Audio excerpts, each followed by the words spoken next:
First question है, DC generator में X के रूप में चिन्हित भाग का क्या नाम है। दोस्तों यहां पर जो डायग्राम दिख रहा है जिसको इंडिकेट किया जा रहा है एक्स के, उसका नाम पूछ रहा है, जिसके चार विकल्प दिए गए हैं, armature core, brush, commutator riser, commutator खंड अर्थात कम्यूटेटर सिगमेंट, जिसका राइट आंसर होगा कम्यूटेटर रेजर। नेक्स्ट क्वेश्चन है, डीसी जनरेटर का नाम क्या है। दोस्तों यहां पर जो डायग्राम दिया गया है, इस डायग्राम के अकॉर्डिंग इस डीसी जनरेटर का नाम क्या होगा। जिनके चार विकल्प दिए गए हैं, आप सही विकल्प का चयन करना है। आप अपना सही विकल्प हमारे कमेंट बॉक्स में भी दे सकते हैं, जिसका राइट आंसर होगा डिफरेंशियल लॉन्ग संक कंपाउंड जनरेटर। नेक्स्ट क्वेश्चन है, डीसी जनरेटर में प्रेरित ईएमएफ की दिशा को ज्ञात करने के लिए हम किस नियम का उपयोग करते हैं। दोस्तों यहां पे चार विकल्प हैं, कार्क स्क्रू नियम, दाहिने हाथ की हथेली का नियम, फ्लेमिंग के बाएं हाथ का नियम या फ्लेमिंग के दाहिने हाथ का नियम, जिसका राइट आंसर होगा फ्लेमिंग के दाहिने हाथ का नियम। दोस्तों डीसी जनरेटर में प्रेरित ईएमएफ की दिशा ज्ञात करने के लिए हम फ्लेमिंग के दाहिने हाथ के नियम के अनुसार ज्ञात करते हैं। नेक्स्ट क्वेश्चन है, डीसी जनरेटर में उत्पन्न ईएमएफ की गणना के लिए किस सूत्र का उपयोग किया जाता है। यहां पे चार विकल्प है, सही विकल्प की पहचान करनी है, जिसका राइट आंसर होगा उत्पन्न ईएमएफ इजकल टू 5ZN बटे 60 गुणे P बटे A वोल्ट। नेक्स्ट क्वेश्चन है, what is the formula to calculate back EMF of a DC motor. जिसका राइट आंसर होगा EB equal to V minus IARA volts. Next question है, DC generator में X के रूप में चिन्हित भाग का क्या नाम होगा। जिसके ऑप्शन है पोल टिप, पोल क्वाइल, पोल कोर या पोल शू, जिसका राइट आंसर होगा पोल शू। नेक्स्ट क्वेश्चन है, डीसी जनरेटर का नाम क्या होगा। दोस्तों यहां पर जो आपको डायग्राम दिख रहा है, इस डायग्राम के अकॉर्डिंग यह कौन सा डीसी जनरेटर है। जिसके ऑप्शन है शंट जनरेटर, श्रेणी जनरेटर, यौगिक अर्थात कंपाउंड जनरेटर, अलग से उत्तेजित जनरेटर, सेपरेटली एक्साइट जनरेटर, जिसका राइट आंसर होगा सेपरेटली एक्साइट जनरेटर अर्थात अलग से उत्तेजित जनरेटर। नेक्स्ट क्वेश्चन है, जनरेटर द्वारा किस ऊर्जा को विद्युत ऊर्जा में परिवर्तित किया जाता है। जिसका राइट आंसर होगा यांत्रिक ऊर्जा को। जनरेटर द्वारा यांत्रिक ऊर्जा को हम विद्युत ऊर्जा में परिवर्तित करते हैं। नेक्स्ट क्वेश्चन है, डीसी जनरेटर का सिद्धांत क्या है अर्थात प्रिंसिपल ऑफ डीसी जनरेटर। जिसका राइट आंसर होगा फैराडे के विद्युत चुंबकीय प्रेरण के नियम के अकॉर्डिंग डीसी जनरेटर कार्य करता है। नेक्स्ट क्वेश्चन है, डीसी जनरेटर के इस भाग का क्या नाम है। दोस्तों यहां पर जो आपको डायग्राम दिख रहा है, ये जनरेटर का कौन सा भाग है। जिसके चार विकल्प हैं, आपको सही विकल्प की पहचान करनी है, जिसका राइट आंसर होगा योक अर्थात फ्रेम। अगला प्रश्न है, 4 पोल डीसी जनरेटर के ड्यूप्लेक्स लैप बाइंडिंग में कितने समानांतर रास्ते हैं। जिसका राइट आंसर होगा 8। 4 पोल का डीसी जनरेटर है, ड्यूप्लेक्स लैप बाइंडिंग में समानांतर पथों की संख्या 8 होगी। अगला प्रश्न है, डीसी जनरेटर के इस भाग का क्या नाम है। जिसका राइट आंसर होगा armature core lamination. Next question है, डीसी जनरेटर में इंटरपोल कैसे जुड़े होते हैं।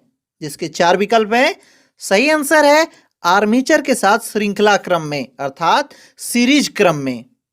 अगला प्रश्न है, एक स्वयं उत्तेजित डीसी जनरेटर में अर्थात सेल्फ एक्साइटेड डीसी जनरेटर में अवशिष्ट चुंबकीय की आवश्यकता क्यों पड़ती है। जिसका राइट आंसर है वोल्टेज का निर्माण करने के लिए। नेक्स्ट क्वेश्चन है, डीसी मशीनों में वे कौन से दो बिंदु हैं जो ब्रश संपर्क प्रतिरोध को मापते हैं। जिसका राइट आंसर होगा ब्रश और कम्यूटेटर के बीच प्रतिरोध। नेक्स्ट क्वेश्चन है, किस वोल्टेज ड्रॉप को एक्स के रूप में चिन्हित किया गया है। यहां पर चार विकल्प हैं, सही आंसर है आर्मेचर रिएक्शन ड्रॉप। अगला प्रश्न है, कंपाउंड जनरेटर का नाम क्या है यदि शंट फील्ड आर्मेचर के साथ समानांतर में जुड़ा हुआ है। जिसका राइट आंसर होगा short shunt compound DC generator.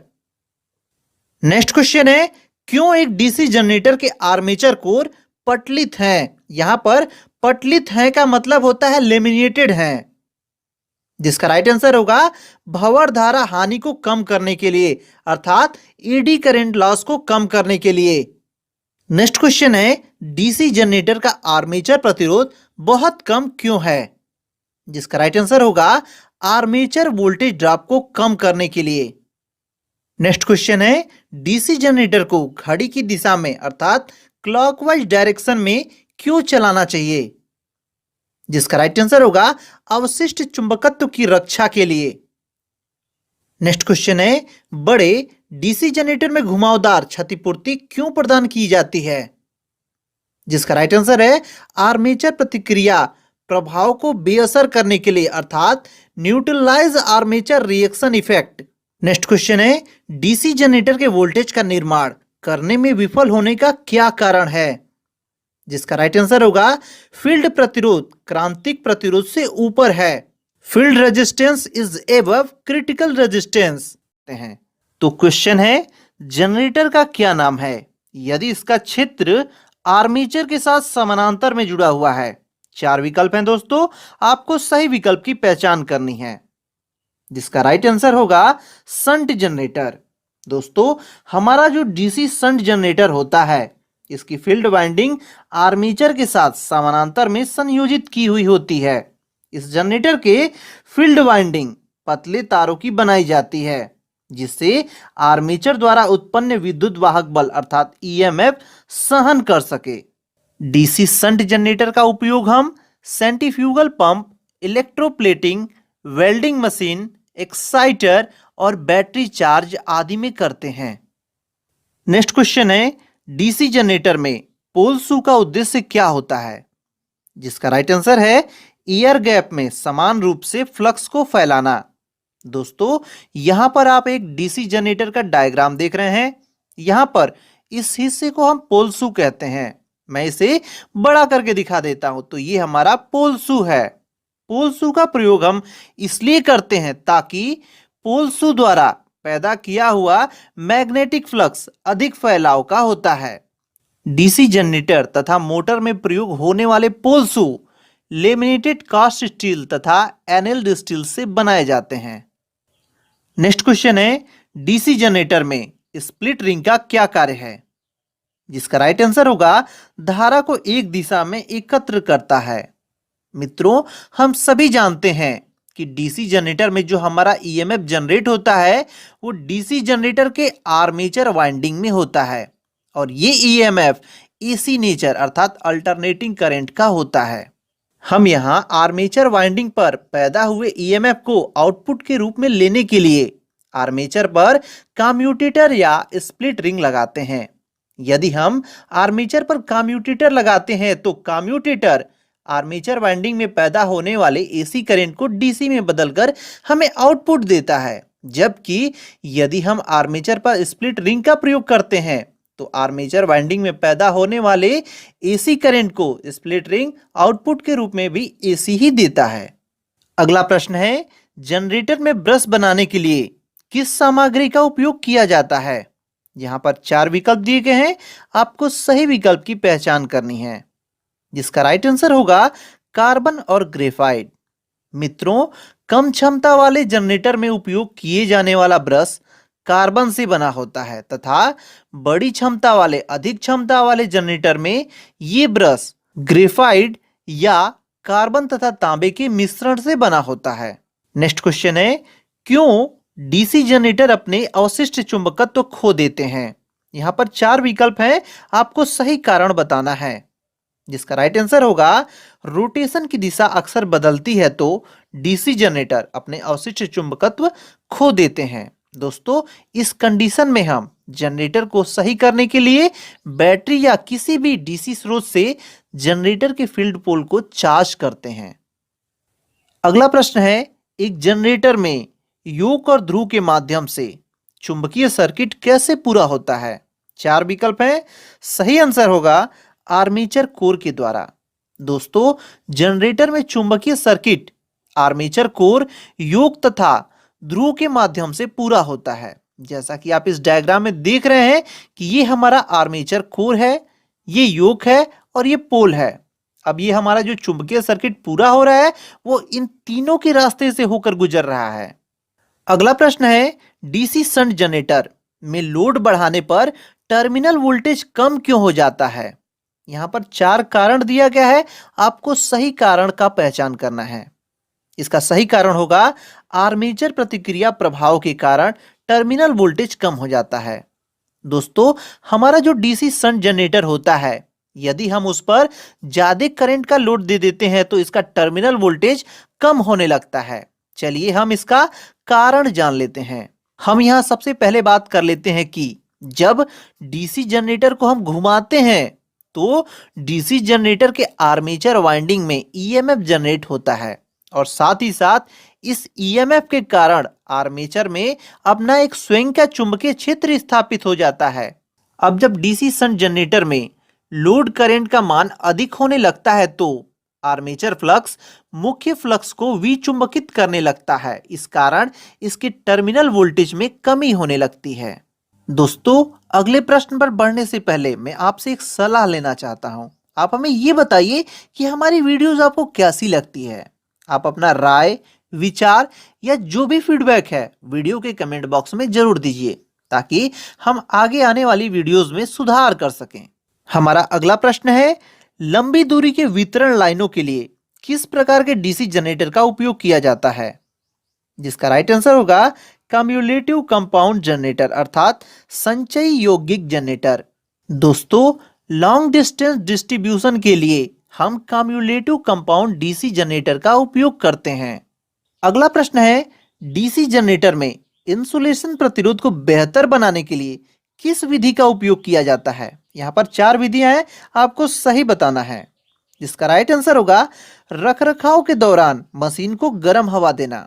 दोस्तों, डीसी जनरेटर या कोई भी मशीन जिस पर बाइंडिंग की हुई होती है, मॉइस्चर के कारण इसके इंसुलेशन प्रतिरोध कम होने लगते हैं और इनके वाइंडिंग शॉर्ट सर्किट हो जाती है। इस समस्या को दूर करने के लिए हम ऐसे स्थान का प्रयोग करते हैं जहां पर गर्म हवा हो। अगला प्रश्न है, अवशिष्ट चुंबकत्व के अभाव में किस प्रकार का डीसी जनरेटर काम करता है? जिसके 4 विकल्प हैं।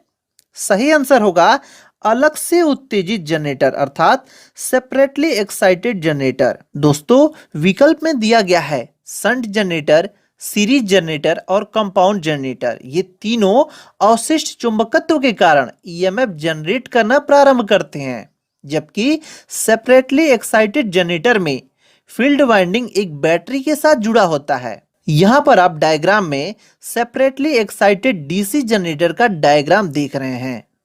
अगला प्रश्न है, आर्क वेल्डिंग के लिए किस प्रकार के डीसी जनरेटर का उपयोग किया जाता है? 4 विकल्प हैं, आपको सही विकल्प की पहचान करनी है। जिसका राइट आंसर होगा डिफरेंशियल कंपाउंड जनरेटर अर्थात विभेदक यौगिक जनरेटर। दोस्तों, डिफरेंशियल कंपाउंड जनरेटर को आर्क वेल्डिंग के लिए सबसे उत्तम माना गया है। इस प्रकार के जनरेटर की सबसे खास बात यह होती है कि जब लोड करंट बढ़ता है तो टर्मिनल वोल्टेज घट जाती है। जैसे कि मान लीजिए आर्क पैदा होने से पूर्व जॉब और इलेक्ट्रोड के बीच वोल्टेज का मान 100 वोल्ट हो तो आर्क पैदा होते समय इसका वोल्टेज तीव्रता से घटकर 40 से 50 वोल्ट हो जाता है, जिससे आर्क बनाते समय अधिक विद्युत धारा उपलब्ध हो सके। अगला प्रश्न है, डीसी जनरेटर में तरंग वाइंडिंग की विशेषता क्या है? 4 विकल्प हैं। सही आंसर होगा कम धारा, उच्च वोल्टेज। दोस्तों, तरंग वाइंडिंग को हम वेव वाइंडिंग भी कहते हैं और डीसी जनरेटर में वेव वाइंडिंग कम विद्युत धारा तथा उच्च वोल्टेज प्राप्त करने के लिए प्रयोग किया जाता है। नेक्स्ट क्वेश्चन है, डीसी जनरेटर में कम्यूटेटर संयोजन में प्रयुक्त प्रतिरोध तार का उद्देश्य क्या है? 4 विकल्प हैं, सही उत्तर की पहचान करनी है। जिसका राइट आंसर होगा धारा दिशा का आसानी से पलटना। मित्रों, हमने क्वेश्चन नंबर 28 में कम्यूटेटर के इस प्रोसेस को पूरी तरह समझ चुके हैं। अगला प्रश्न है, डीसी जनरेटर में ठोस पोल शू का उपयोग क्यों किया जाता है? 4 विकल्प हैं, सही कारण बताना है। जिसका राइट आंसर होगा चुंबकीय पथ के रिलक्टेंस को कम करने के लिए। दोस्तों, प्रश्न के विकल्प में रिलक्टेंस शब्द का अर्थ है कि पदार्थ का वह गुण जो चुंबकीय फ्लक्स की गति में बाधा उत्पन्न करे। जैसे कि विद्युतीय सर्किट में प्रतिरोध करता है, वैसे ही चुंबकीय सर्किट में रिलेक्टेंस करता है। इस रिलेक्टेंस को कम करने के लिए हम सॉलिड पोल शू का उपयोग करते हैं। अगला प्रश्न है, बड़ी क्षमता के डीसी जनरेटर योग बनाने के लिए किस धातु का उपयोग किया जाता है? जिसके 4 विकल्प हैं। सही आंसर होगा रोल्ड स्टील। दोस्तों, कम क्षमता वाले डीसी मशीन का योग बनाने के लिए प्रायः कास्ट आयरन से बनाया जाता है, जबकि अधिक क्षमता वाले डीसी मशीन का योग कास्ट स्टील या रोल्ड स्टील से बनाए जाते हैं। अगला प्रश्न है, डीसी जनरेटर में स्प्लिट रिंग का क्या कार्य है? 4 विकल्प दिए गए हैं, सही विकल्प की पहचान करनी है। जिसका राइट आंसर होगा एक दिशा में आउटपुट बनाता है। दोस्तों, इस प्रश्न को तो मैंने पहले भी हल कर लिया है, लेकिन फिर भी हम समझ लेते हैं कि जो हमारा स्प्लिट रिंग होता है वो आर्मेचर वाइंडिंग में उत्पन्न होने वाले ईएमएफ को आउटपुट के रूप में प्रदान करता है। अगला प्रश्न है, डीसी जनरेटर में किस प्रकार का वोल्टेज गतिशील रूप से प्रेरित होता है? जिसके 4 विकल्प हैं। सही आंसर होगा अल्टरनेटिंग वोल्टेज अर्थात प्रत्यावर्तीय वोल्टेज। डीसी जनरेटर में ईएमएफ आर्मेचर वाइंडिंग में पैदा होता है और ये ईएमएफ एसी नेचर अर्थात अल्टरनेटिंग करंट का होता है, जिसे कम्यूटेटर द्वारा डीसी में बदलकर प्राप्त करते हैं। अगला प्रश्न है, डीसी जनरेटर में इंटरपोल कैसे जुड़े होते हैं? जिसके 4 विकल्प हैं। सही आंसर होगा आर्मेचर के साथ श्रृंखला क्रम में। इंटरपोल आर्मेचर के साथ श्रृंखला क्रम में जुड़ा होता है। दोस्तों, डीसी जनरेटर में कम्यूटेशन के कारण कम्यूटेटर तथा ब्रशों के बीच स्पार्किंग पैदा होती है। इस दोष के निवारण के लिए हम आर्मेचर वाइंडिंग और सीरीज फील्ड वाइंडिंग के श्रेणी क्रम में इंटरपोल का प्रयोग करते हैं। अगला प्रश्न है, डीसी जनरेटर में फील्ड कॉइल का उद्देश्य क्या है?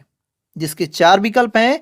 जिसका राइट आंसर होगा कुंडली फ्लक्स का निर्माण करने के लिए ध्रुवों को चुंबकित करना।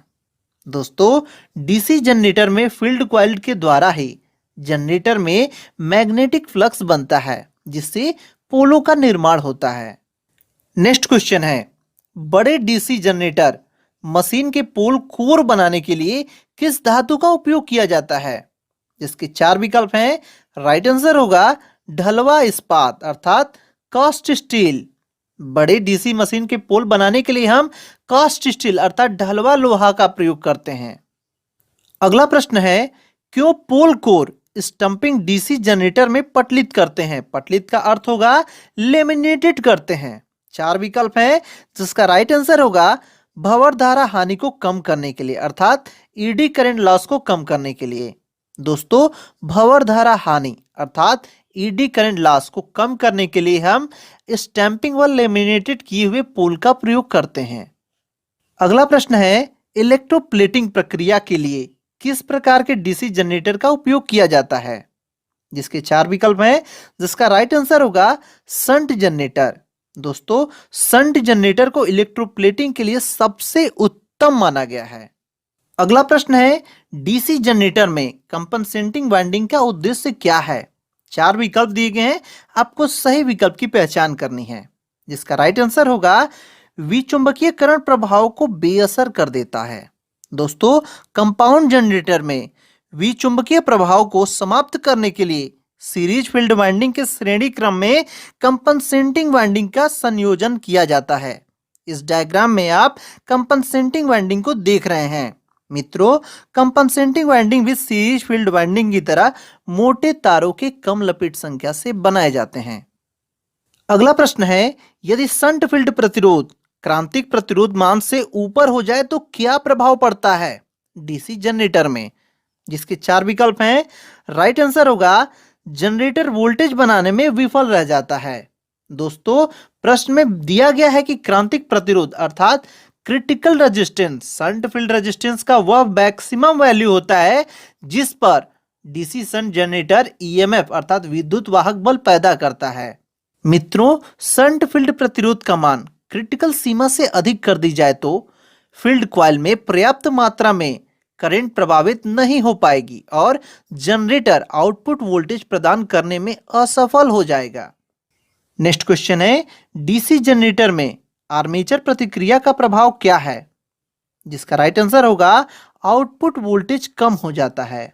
दोस्तों, आर्मेचर द्वारा स्थापित चुंबकीय क्षेत्र का फील्ड चुंबकीय क्षेत्र पर पड़ने वाला प्रभाव ही आर्मेचर रिएक्शन कहलाता है।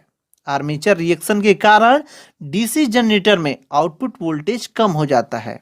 मित्रों, आपको ये वीडियो कैसी लगी आप हमें कमेंट करके जरूर बताएं और इस वीडियो को लाइक कर दें। हमसे जुड़े रहने के लिए चैनल को सब्सक्राइब कर दें और इस वीडियो की पीडीएफ प्राप्त करने के लिए डिस्क्रिप्शन में दिए गए लिंक पर जाएं, वहां से आपको पीडीएफ मिल जाएगी।